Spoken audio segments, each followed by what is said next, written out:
the issue of the aid convoys and the efforts made to stop them, that is the aid convoys going to Hamas, when the head of the Shabak, no less a person, admits that between 60 to 70%, and it's probably more, of all the aid going into Gaza is being hijacked by Hamas.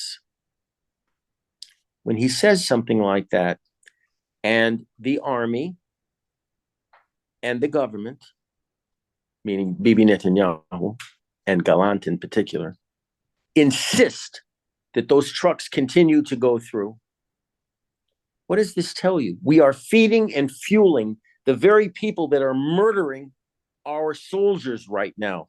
The same people that murdered 1,200 of our men, women, and children on October 7th. Actually, more like 1,400. Or more like 1,400, but that's the old count, unfortunately.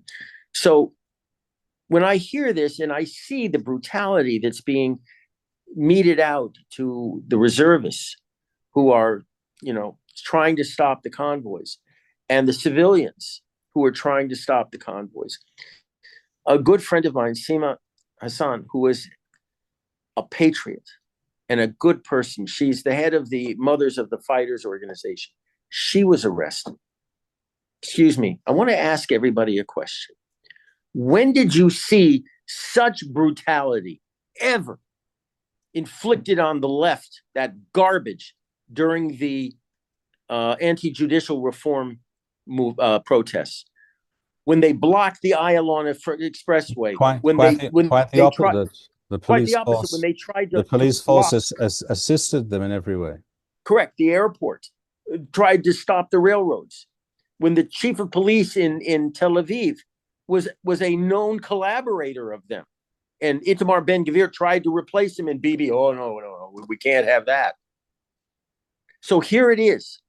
And if the left was smart, they wouldn't be doing this, because every video that comes out, every reservist that's manhandled, every civilian that's brutalized down there, it's just, when the day comes for the next election, this will be remembered. And this is not a threat, it's a promise. This will be remembered. And so when Gallant, for example, was confronted by hundreds of Miolim about this very subject, reserve soldiers. What was his response? Contempt. Waved them off and just laughed at them. That is the mentality of our high command, of that deep state that you refer to quite correctly all the time. It's an arrogance that is just absolutely chilling. So the point of the matter is, as bad as this is right now, it's going to get a lot worse. A lot worse. And I put the blame right now, if we're talking politically, I put the blame fully on the Likud.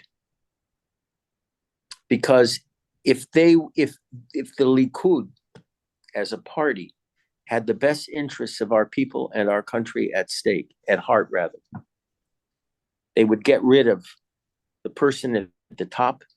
They would get rid of Gallant. They would cleanse the party of 2 or 3 real horrible people, MKs, get rid of them. Put a new person at the top, put a new minister of defense in, and get to work.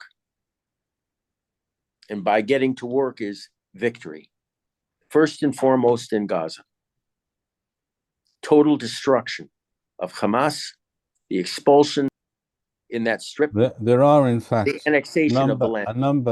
There are, in fact, a number of Likud MKs, members of Knesset, who are very good people and would like nothing more than what you just described.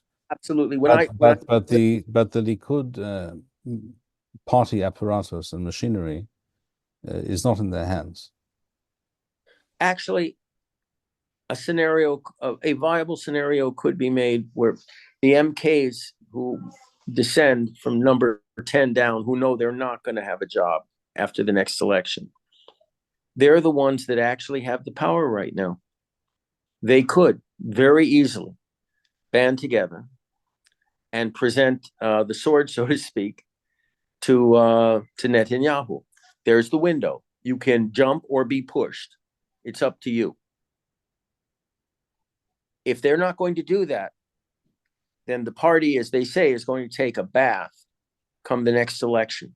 And they've got to have some sense of self-preservation politically, this number 10 down. They've got to, because if they don't, well, they won't be around. That's the only thing right now, politically speaking, that could possibly arrest this descent into mayhem right now with the Americans and the Europeans and our own deep state arguing for a defeat.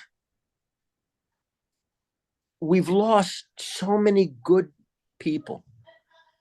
When I look at a soldier, when I look at the uniform, I look at someone who is sacred. And we have just absolutely squandered their lives. I look at these soldiers in the hospital with no legs, no arms. What did they sacrifice themselves for?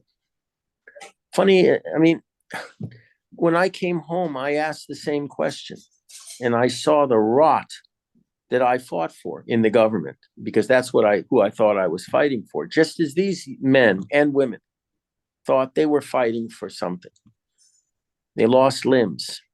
I lost 35 years of my life. For what? Well, for the land and people of Israel. Al Kiddush Hashem. That's what we all fought for. And we don't have a government right now that is worthy of the sacrifices our people have made and unfortunately will be forced to be made in the future. And that has to stop. We live under God's grace. We should recognize that. And if we truly understand what that means, we would understand that victory has only one dimension. And that dimension is the total destruction of our enemies, the cleansing of our God-given land, and the annexation, the reoccupation of the land that God gave us. If we don't do that, I don't know what's going to happen to us at all. I don't know.